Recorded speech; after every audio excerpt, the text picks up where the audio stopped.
Hello students, today we are going to discuss a very important topic, that is wave motion. अगर वैसे बात की जाए कि फिजिक्स के सिलेबस पे ये 11th क्लास का टॉपिक है, ठीक है। 11th क्लास की सेकेंड बुक में वेव मोशन है। वेव मोशन के अंदर ये अगर देखा जाए, वेव मोशन जो है वो नीट या जेई के पॉइंट ऑफ व्यू से देखा जाए तो ये बहुत ही इंपॉर्टेंट चैप्टर हो जाता है, ठीक है। हर साल से एक या दो क्वेश्चन पूछे ही जाता है, ठीक। इसमें हम लोग एक सब टॉपिक डिस्कस करने जा रहे हैं, इक्वेशन ऑफ वेव, ठीक है, कि वेव का इक्वेशन क्या होता है और कैसे उसको फाइंड किया जाता है, ठीक है। आइए देखते हैं। देखो,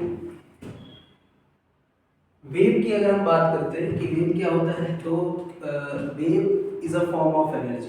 बेसिक डेफिनेशन जो है वो क्या है कि वेव जो होता है वो एक एनर्जी का एक फॉर्म है जो क्या करता है, मीडियम के अंदर डिस्टरबेंस क्रिएट करता है। Wave is a form of energy which creates disturbance in a medium. जैसे कि अगर हम कोई स्टोन है, स्टोन को हम पानी के अंदर डालते हैं, तो जैसे ही हम पानी के अंदर डालते हैं तो क्या होता है, पानी के जो सरफेस होता है वहाँ पर वेव्स जनरेट हो जाती है, जिनको हम लोग क्या बोलते हैं, वाटर वेव्स बोलते हैं, ठीक है। तो बेसिकली क्या हुआ, अगर कोई वाटर बॉडी है और वो रेस्ट पर है तो उसके अंदर हमने पत्थर फेंका, तो पत्थर ने क्या कर दिया, बेसिकली पत्थर जब हम फेंकते हैं तो उसके पास में क्या होगा, एक तो पहली बात तो उसके पास में मास होगा और वो किसी वेलोसिटी से मूव करेगा, ठीक है ना। और मास है और किसी वेलोसिटी से अगर वो मूव कर रहा है, दैट मींस उसके पास में क्या है, एनर्जी है। तो वो अपनी एनर्जी को क्या करता है, वाटर बॉडीज को ट्रांसफर कर देता है, और जैसे ही वो अपनी एनर्जीज को वाटर बॉडीज को ट्रांसफर करता है, वाटर के सरफेस पर वेव्स जनरेट होने लगती है। तो जनरली ऐसी वेव्स को हम लोग बोलते हैं वाटर वेव्स। और वाटर वेव्स किस तरीके से जनरेट होती है, तो अगर देखा जाए तो वो ट्रांसवर्स वेव के फॉर्म में जनरेट होती है। तो उसी ट्रांसवर्स वेव्स की यहाँ पर बात की जाएगी, ठीक है ना। मान लेते हैं कि एक स्ट्रिंग है, ठीक, ओके, एक स्ट्रिंग है और अभी वो एकदम ऐसे सीधी है, सीधी स्ट्रिंग है। इसके इस पॉइंट पर मान लीजिए ये पॉइंट है पी, पॉइंट पी पर हमने क्या किया, डिस्टरबेंस क्रिएट किया। पॉइंट पी पर क्या कर रहे हैं, डिस्टरबेंस क्रिएट कर रहे हैं। डिस्टरबेंस क्रिएट कर रहे हैं मतलब उसको ऐसे प्लग किया। तो प्लग करेंगे तो क्या होगा, जब हम प्लग करते हैं तो ये स्ट्रिंग है, स्ट्रिंग का शेप कुछ इस तरीके से बन जाता है, ठीक है। जनरली जब भी हम लोग देखते हैं, जैसे कि जिम में हम लोग वो रोप वाला एक्सरसाइज करते हैं, तो रोप वाला एक्सरसाइज में हम ऐसे ऐसे करते हैं, तो ऐसे ऐसे करते हैं तो उसमें इस तरीके से रोप के अंदर वेव्स बन जाती है। तो वो बहुत सी वेव्स होती है, ट्रांसवर्स वेव्स होती है। तो यहाँ पर उसी केस की हम लोग बात कर रहे हैं, ठीक है। तो यहाँ पर ये पॉइंट पी है, पॉइंट पी पर हमने डिस्टर्बेंस क्रिएट किया, वो डिस्टर्बेंस ट्रेवल हो रहा है, किधर ट्रेवल हो रहा है। अगर हम पॉइंट पी की बात करते हैं तो पॉइंट पी जो है वो ऑसिलेशन कर रहा है। ऑसिलेशन कैसे कर रहा है, अप एंड डाउन कर रहा है, ठीक है ना, ऊपर भी जा रहा है और नीचे भी जा रहा है। तो ये वाला जो पॉइंट है, ये वाला जो स्ट्रेट लाइन है, ये बेसिकली कौन सा पॉइंट हो गया, ये इसका मीन पोजीशन है, ठीक। पॉइंट पी का ये मीन पोजीशन है। तो मीन पोजीशन से अप एंड डाउन ये क्या कर रहा है, ऑसिलेशन कर रहा है। तो अगर ध्यान से देखें तो इसका direction of oscillation is vertical direction. Direction of oscillation, direction of oscillation is vertical direction। vertical direction है oscillation का, ठीक, कोई बात नहीं, ठीक है ना। इतनी बात हमें समझ में आई कि जब भी हम किसी स्ट्रिंग को के एक पॉइंट पर डिस्टरबेंस क्रिएट करेंगे तो उस स्ट्रिंग के अंदर वेव जनरेट हो जाएगी। तो जिस पॉइंट पर हमने डिस्टरबेंस क्रिएट किया है वो पॉइंट क्या करेगा, ऑसिलेटरी मोशन करता है या एसएचएम करता है, और एसएचएम करेगा इन वर्टिकल डायरेक्शन, ठीक। और जो वेव है, मतलब जो डिस्टरबेंस हम लोगों ने यहाँ पर क्रिएट किया था, वो ट्रेवल होगा through out the length of the wave. तो दैट मींस कि जो डिस्टरबेंस क्रिएट किया था वो डिस्टरबेंस आगे की तरफ बढ़ेगा, ठीक है।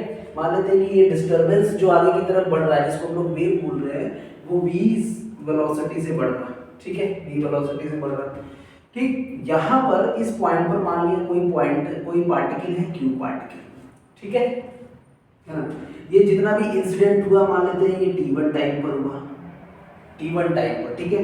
t1 टाइम पर जो इंसिडेंट यहाँ पर हुआ था, t1 टाइम पर हमने क्या किया, इसको ऐसे प्लग किया तो इसमें वर्टिकल ऑसिलेशंस हुए, ठीक है, वर्टिकल ऑसिलेशंस हुए, लेकिन जो हमने डिस्टरबेंस यहाँ पर क्रिएट किया था वो डिस्टरबेंस क्या हुआ, ट्रेवल हुआ v वेलोसिटी से, ठीक है। अगर देखा जाए तो कौन सी डायरेक्शन में ट्रेवल हो रहा है, ये x डायरेक्शन में, और ऑसिलेशन कौन सी डायरेक्शन में हो रहा है, y डायरेक्शन में हो रहा है, ठीक है ना। इतनी बात हमें समझ में आ गई। अब हम ये कह रहे हैं कि ये जो इवेंट हुआ वो t1 टाइम में हुआ।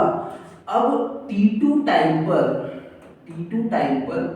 एक पार्टिकल है जो जिसका मीन पोजीशन से जो एक पार्टिकल, कौन सा पार्टिकल है, पार्टिकल q का मीन पोजीशन से डिस्प्लेसमेंट है y, ठीक है। अब ये y का हमें क्या करना है, इक्वेशन लिखना है, ठीक है ना। मान लेते हैं कि p से q तक का, जैसे यहाँ पर डिस्टरबेंस क्रिएट किया था तो ये q तक गया होगा, तो जो डिस्टरबेंस मतलब जो वेव जनरेट हुई वो p से q तक ट्रेवल करके गई, कितने टाइम में, t1 टाइम में डिस्टरबेंस क्रिएट किया था, वेव जनरेट करी थी और वो ट्रेवल करके q तक गई है। और ये जो डिस्प्लेसमेंट हुआ वेव का, या जो वेव ने जो डिस्टेंस ट्रेवल किया वो डिस्टेंस मान लेते हैं कितना है, x है, ठीक है ना। यहाँ पर वेव जनरेट हुई और ये चल करके कहाँ पर पहुंचा, पार्टिकल q तक पहुंचा, और x इसने क्या किया, डिस्टेंस ट्रेवल किया, ठीक है। और कितनी स्पीड से किया है, v स्पीड से किया है, ठीक है ना। तो अगर इसने v स्पीड से x डिस्टेंस ट्रेवल किया है तो इसको p से q तक आने में जो टाइम लगा होगा, मान लेते हैं t डैश लगा होगा, तो t dash is equal to x by v है, ठीक है ना। कहाँ से, वेलोसिटी इज इक्वल टू होता है डिस्प्लेसमेंट डिवाइड बाई टाइम, तो t dash is equal to हो गया x डिवाइड बाई v, ठीक है, ओके।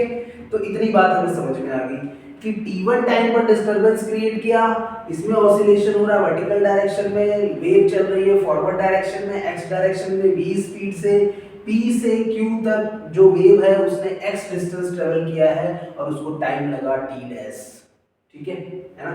तो यहाँ पर इसको टाइम लग रहा है t डैश टाइम लगा, ठीक, ओके। तो अगर हम बात करें तो यहाँ पर टोटल टाइम कितना हुआ होगा, t1 टाइम पर हमने डिस्टरबेंस क्रिएट किया और उसको यहाँ से यहाँ तक p से q तक पहुंचने में उसको t डैश टाइम लगा, तो total t2 is equal to हम क्या लिख सकते हैं, तो t2 is equal to total जो हमारा t1 है, तो t1 इज इक्वल टू हम क्या लिख सकते हैं, t1 इज इक्वल टू, अगर t2 इज इक्वल टू हम मान लें कि ये t है, ठीक है, t2 is equal to t है, तो अगर हम यहाँ पर बात करें तो t1 plus x by v is equal to t2 होगा, यानी कि t1 plus t dash is equal to t2, ठीक। t1 कौन सा टाइम है, जिस टाइम पर हमने क्या किया, डिस्टरबेंस क्रिएट किया, और उस डिस्टरबेंस को q तक पहुंचने में कितना टाइम लगा, t डैश, है ना। तब टोटल टाइम कितना हो गया था, t2, तो t2 is equal to t1 plus t dash, तो वही यहाँ पर लिखा है t2 is equal to t1 plus t dash. अब t2 is equal to t1 plus t dash है, तो अगर मुझे t1 चाहिए होगा तो t1 इज इक्वल टू क्या हो जाएगा, t1 इज इक्वल टू हो जाएगा t1 plus x by v is equal to t हुआ, तो t1 is equal to t minus x by v होगा, ठीक है, ओके। तो यहां से ये बात हमें समझ में आ गई। अब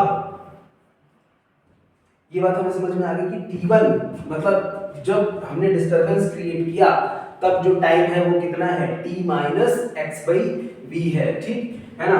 अब हम SHM जब हमने पढ़ा था तो हमें पता था कि हम वहां से हमें मालूम है कि SHM जो वेव SHM का जो इक्वेशन होता है डिस्प्लेसमेंट का SHM के अंदर, वो क्या होता है, वो होता है y is equals to a sin omega t plus phi naught, ठीक है ना, इतना होता है।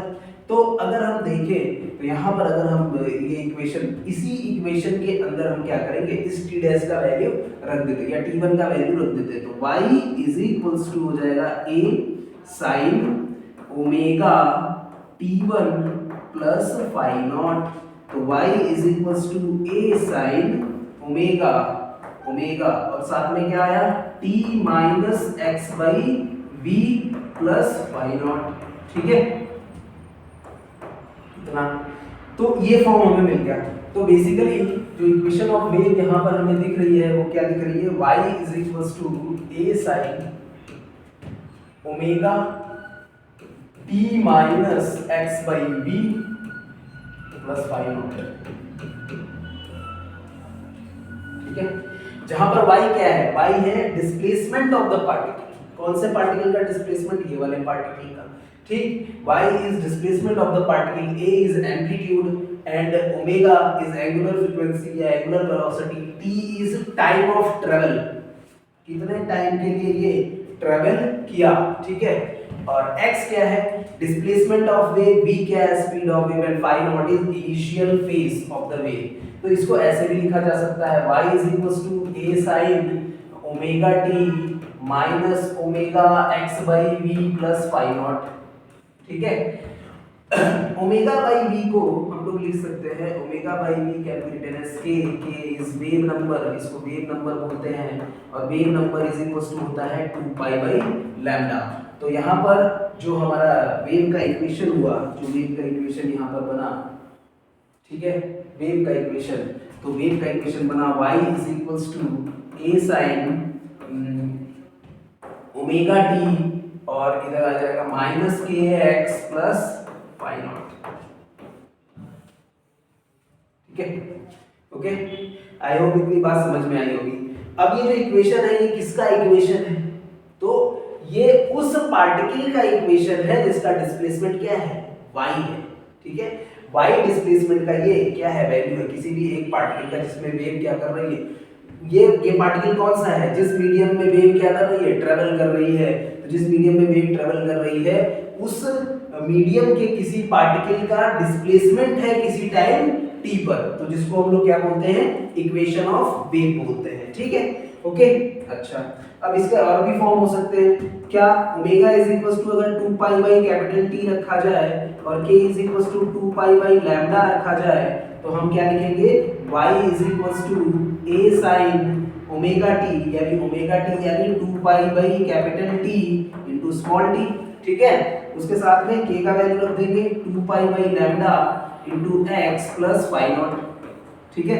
यहां से 2 पाई कॉमन ले लेते हैं, तो y इज इक्वल्स टू हो जाएगा a sin 2 pi small t divide by capital T minus of x by lambda plus phi naught. So this is also a form of equation of wave particle, ठीक है, equation of displacement of wave particle, ठीक है, okay. तो इस तरीके से हमारे पास में कितनी इक्वेशंस आ गई, देखा जाए तो पहली इक्वेशन हमें क्या मिली, y इज इक्वल्स टू होता है a sin omega t minus x by v plus phi naught, ये एक तरीके की इक्वेशन हो गई, एक फॉर्म हो गया। उसी तरीके से y इज इक्वल्स टू है a sin, यहाँ पर इसको ऐसे लिखा जा सकता है 2 pi capital small t divide by capital T minus x by lambda, ठीक है, x by minus x by lambda, ठीक है, प्लस फाई नॉट, ये भी लिखा जा सकता है, ठीक है, ओके, है ना। तो इस तरीके से, और इसके अलावा और कौन सी इक्वेशन हो सकती है, y is equals to a sin omega t minus kx plus phi naught. तो अगर देखा जाए तो ये सारी जो इक्वेशन ऑफ वेव्स है, ये कब है, जब जो direction of motion of wave है, direction of motion of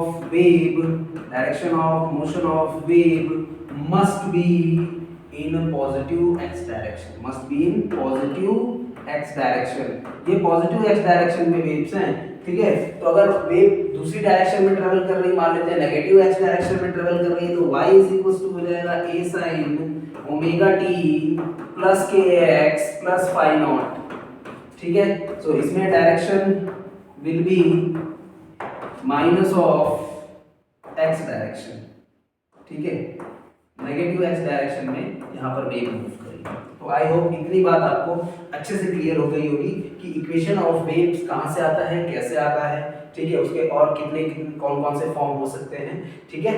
thank you very much for this.